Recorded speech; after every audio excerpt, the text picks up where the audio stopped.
My name's Elisa, and I'm an environmental biologist. I've been working in industry for, over 10 years.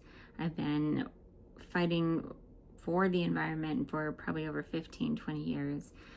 And today, I'm going to talk to you about Jane Goodall. When I told my children, my two sons are 13 and 16, when I told them that Jane Goodall had died at the ripe old age of 91, they didn't know who she was. And I was like, that's got to change. She did way too much for us to have them not even know, right? So what was the big deal about Jane Goodall? Well, she shifted the whole way that we observe and learn about animals.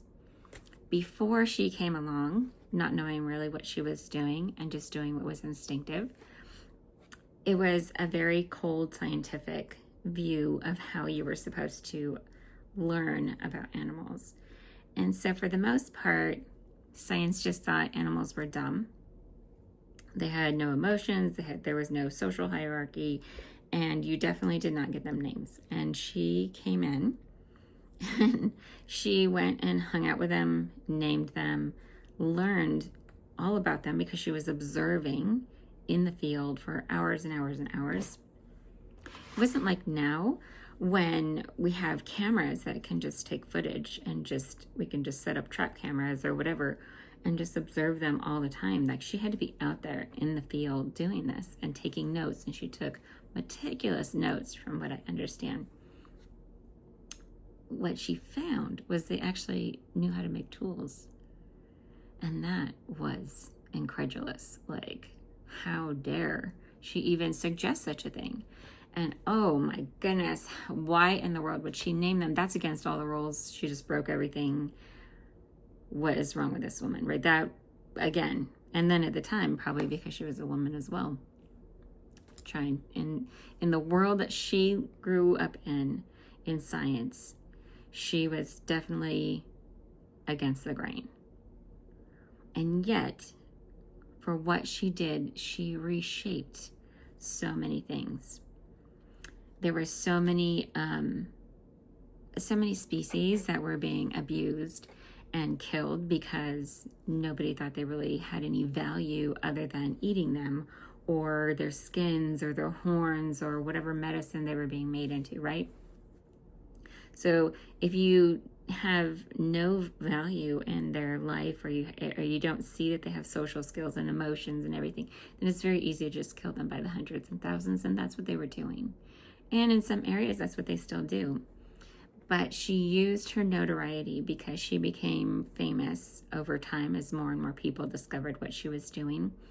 And she was able to start speaking up for these other species that were being slaughtered and hunted to death. And but the organizations that were stepping up and trying to help out, she was able to help promote them at her different events that her institute would hold.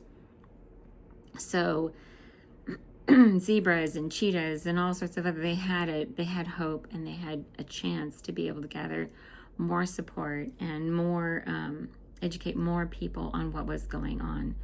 And so there was hope. There was just, I think, her number one thing that she did, because especially she had she was a UN ambassador of peace.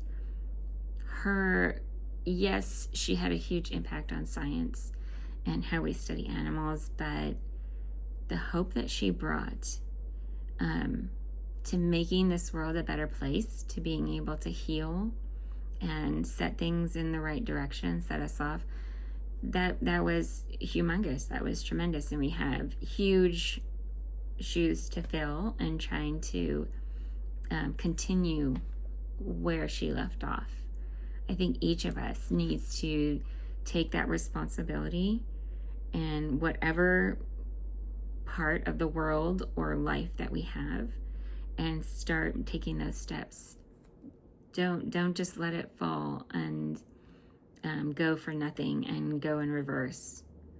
It's time for us to pick up that mantle and continue on the work. And that's what I wanted to encourage you with today. We had excellent example of how to persevere and how to carry on and how to provide excellent documentation to show proof of what was actually happening and why we should care, why others should care.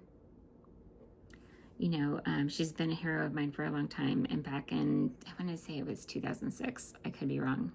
Sorry, Wendy.